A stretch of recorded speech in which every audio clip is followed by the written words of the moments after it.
সুধী দর্শক, সবার জন্য অনুষ্ঠানে আপনাদের সকলকে সাদর আমন্ত্রণ। আমাদের মানব জীবন তখনই সার্থক হয় যখন তার ভেতরে নিবেদন থাকে। যে কোনো কর্মে, প্রেরণায় নিবেদন প্রয়োজন, প্রয়োজন ভালোবাসা।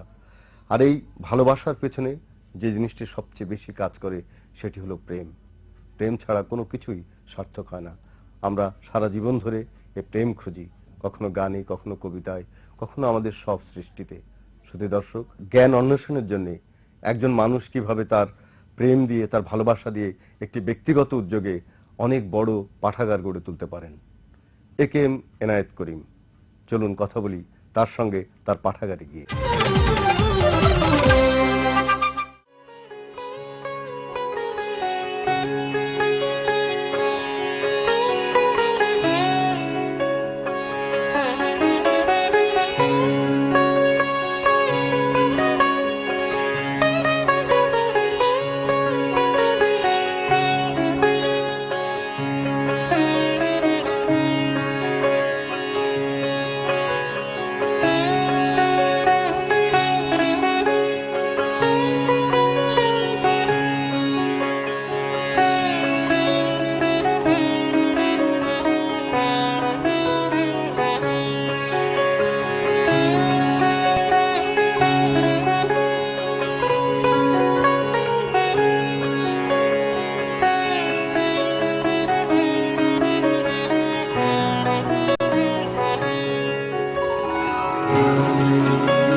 আমার মনে হচ্ছে যে লাইব্রেরি বেশ সমৃদ্ধ।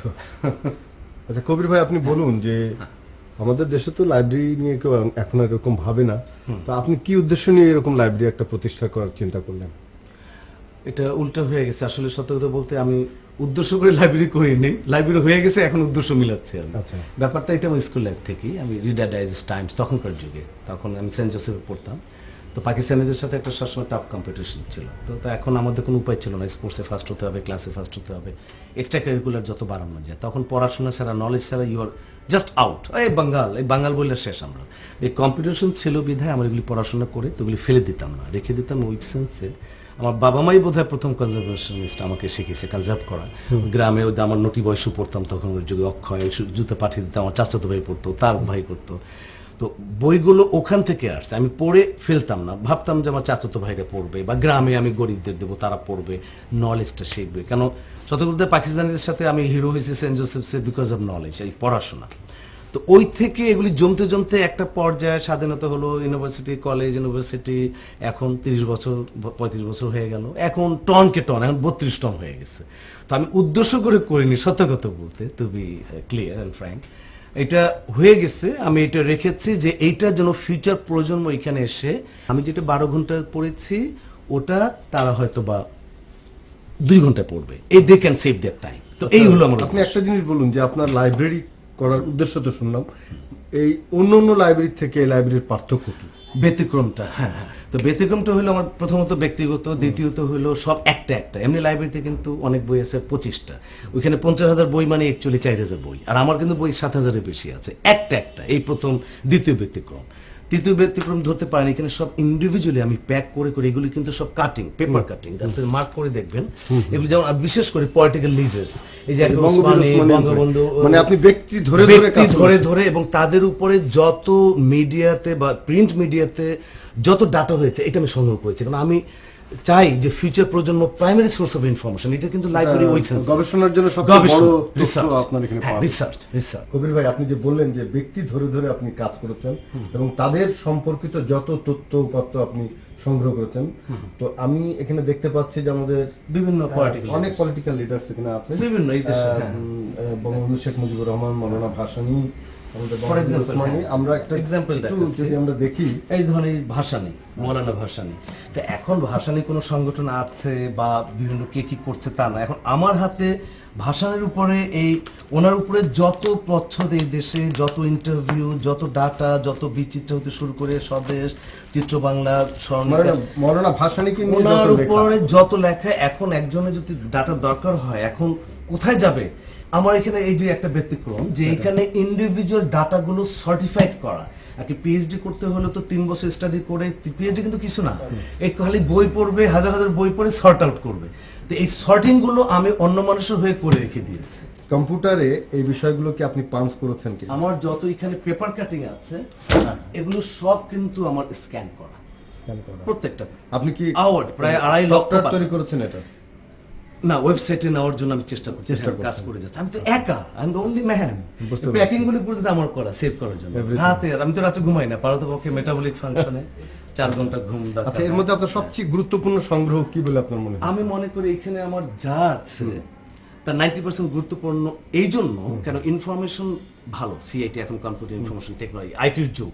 এই দেখেন সাদ্দামের এগেইনস্টে সাদ্দাম, রেভেল ইরান, এগুলি যে দেখেন টাইম মিউজিক কিন্তু আচ্ছা। একই জিনিস। মানে আপনি দেশ এবং দেশের বাইরের সমস্ত কাগজ আপনি International, যা national, বাংলাদেশে the পাওয়া world, যায়। হ্যাঁ। একটা জিনিস জানতে ইচ্ছা করে যে এই যে সমৃদ্ধ একটা লাইব্রেরি, শুধু আপনি একাই ব্যবহার করবেন না নিশ্চয়ই, বাইরের লোকেরা, বাইরের যারা উৎসাহী পাঠক, গবেষক, তারা এটা ব্যবহার করবে কি করে?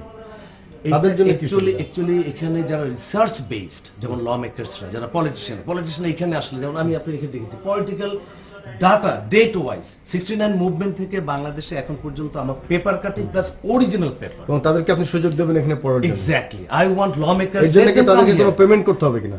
Of course not. আমার পেমেন্ট কেন দরকার? আমরা অনেক দিয়েছে আমাকে, আচ্ছা। এটাই আমার শান্তি।